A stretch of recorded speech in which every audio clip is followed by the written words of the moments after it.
Level up your hot chocolate game. Today we're sharing 3 ways to make a richer, yummier hot chocolate, starting from easy to expert.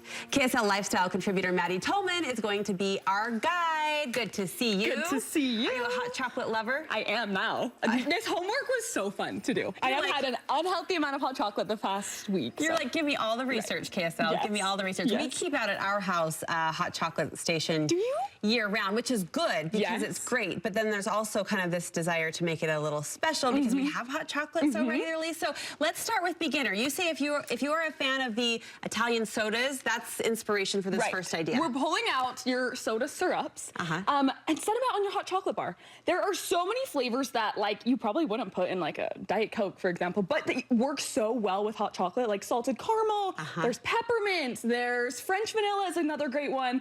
Just set them out. It's giving those syrup flavorings like you're serving them up all year long. So they're serving their purpose. So 2 of our favorite in our hot chocolate bar, hazelnut. Ooh, yum. But I think the hands down winner is almond. Almond I would syrup not in your hot chocolate. I'm telling you, it's delicious. Oh, you say it, I'm in. You need also these pumps to make sure that you can serve them up and hot cocoa bar style. Yes.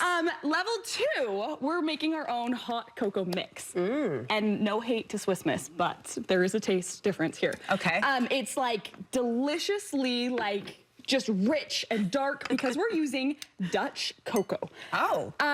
It's a little richer and deeper flavor than like your regular cocoa. You still can use regular cocoa, and that's just fine if you want to use that. Was that sugar?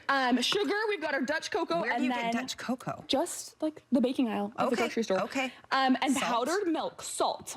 Powdered milk, salt, Dutch cocoa, and some sugar. And we're adding in all of that into our blender. I like how you say no hate to Swiss Miss. No hate to Swiss Miss. But here we are.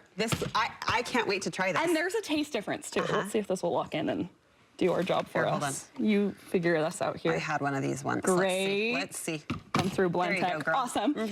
You're just gonna blend it until it's like there's no streaks remaining and all that powdered milk is really blended in. It doesn't take long. And it is like so much more fluffy and powdery than those packets that you would get at the store. Okay. Serve it up in your hot cocoa bar. You know the kind of women, and I aspire to be this woman, who pulls out the Tupperware container on Saturday mornings with their handmade waffle mix. Oh, yeah.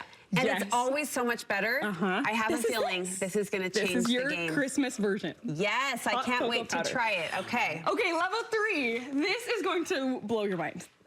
French hot chocolate. Okay. So in our pot here, we're gonna mix up our milk and heavy cream and a tablespoon and a half of sugar. So calorie-free hot chocolate coming at you. Make it, we're gonna heat it until it's nice and steamy. Then we're gonna add in 9 ounces of good quality chocolate. Makes a difference. 70% cocoa is what we're going for. Okay. Lindt brand is great. And then just a small pinch of salt. Okay. Now, we're just gonna whisk that up until that chocolate just fully melts in there. It's not gonna take very long, but you wanna keep mixing to just make sure nothing's burning on the bottom there.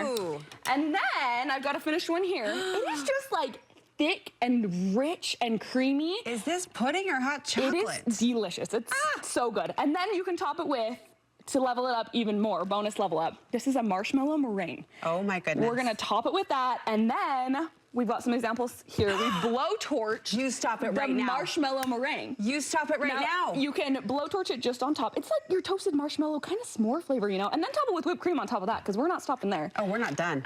You can also put your meringue in a piping bag and kind of pipe your rim, and just give it like that over-the-top fancy experience as well. Oh, to make a moment on an average December Friday night, right? Or a weekend movie night with the family. This becomes part of the experience. This is the experience. How do you drink that? Does it stick? You just enjoy the marshmallow mustache. We'll be doing that during the commercial break. Yeah, absolutely. Maddy, thank you so much. So 4 ways to level up your standard hot chocolate. We're going to post these ideas on the website. Okay, and that recipe too. I can't wait to make that powder mix. Merry Christmas. Merry Christmas to you.